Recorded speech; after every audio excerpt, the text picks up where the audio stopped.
Hello and welcome to today's Ask the Doc video. So our question recently was about somebody who got into a major mountain bike crash and they are very stiff and sore.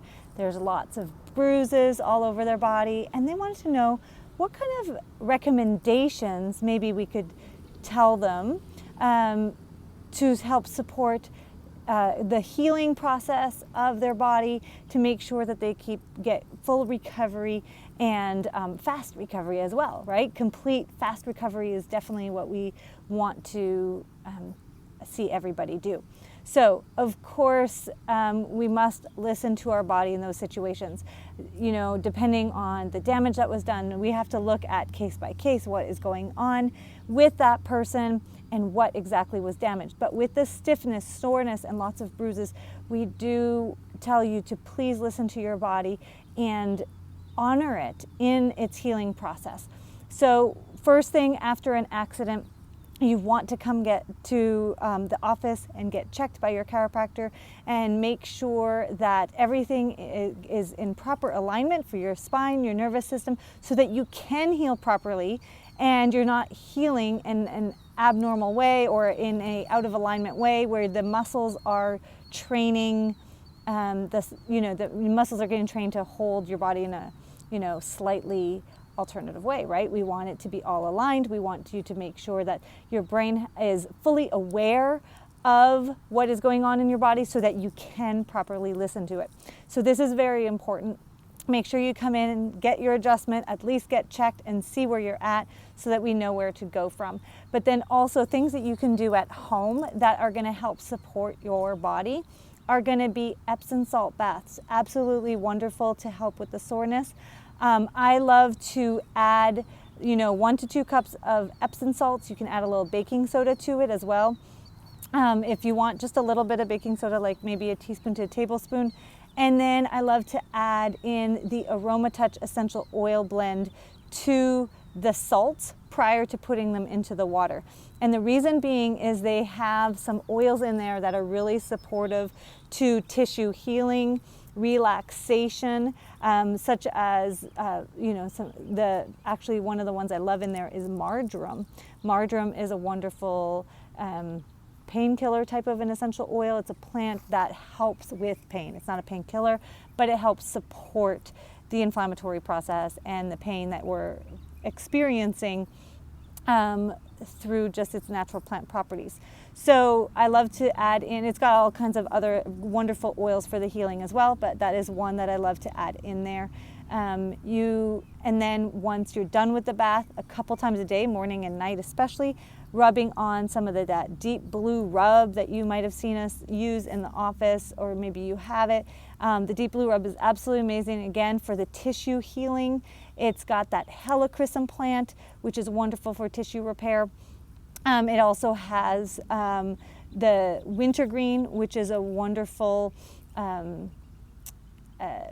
to help support inflammatory process and pain as well. Peppermint and lavender that are going to help relax your muscles and really just overall bring that healing that you need to your muscles and joints. Okay, so applying that morning and night is wonderful. Other oils that I love to use are going to be things like cypress and frankincense. Those are going to be to help with the blood circulation, especially on the bruises. So bruise specifically, I like to put those oils, the cypress on the bruise with the frankincense, and rub that on with a little bit of carrier oil. Some of the other things that you can be doing, make sure you're doing some rehab exercises to support movement. Movement is going to be very important actually in your recovery. Now, we don't want to push it too far to where we're causing more pain and more damage to the tissues, so it's going to be very small movements. So depending on the injuries, depending on the areas that were hurt you're going to want to just talk to us, and we will recommend the appropriate exercises for your area. But movement is actually really good. Just go to the point of pain and stop. Don't go past the point of pain or when it starts to get too much. So if it was my shoulder, and I could only move it this much, then I would just move it that much. And then every day I'm doing that, and eventually, you can get more and more motion in it, and that will help support it. Okay, so you definitely want some movement.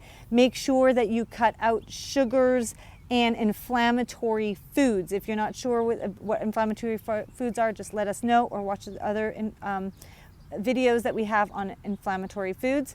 But the more that you can get rid of those inflammatory foods, then you will recover faster, because your body is able to fully just focus on healing, okay? And we're not going to cause more inflammation in the body than we need to.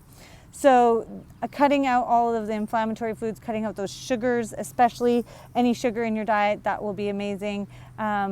Pasteurized dairy, grains, things like that are inflammatory. So every person is different though, of course, so let us know what's going on with you. So reducing that, I love to take turmeric capsules as well, again to reduce that inflammation, as well as polyphenols. And again, that's going to help reduce inflammation in the body. So if we can reduce the inflammation and then feed the body all the good stuff, make sure it is clear in connection, in proper alignment, so that it can heal properly, you're going to have the optimal situation for healing for your body, and therefore will decrease the amount of recovery time, increase the effectiveness of your healing, and have a complete, wonderful, happy healing. So, things like this happen, and we are here to support you. So let us know what questions you have, and we'll see you on the next video of Ask the Doc.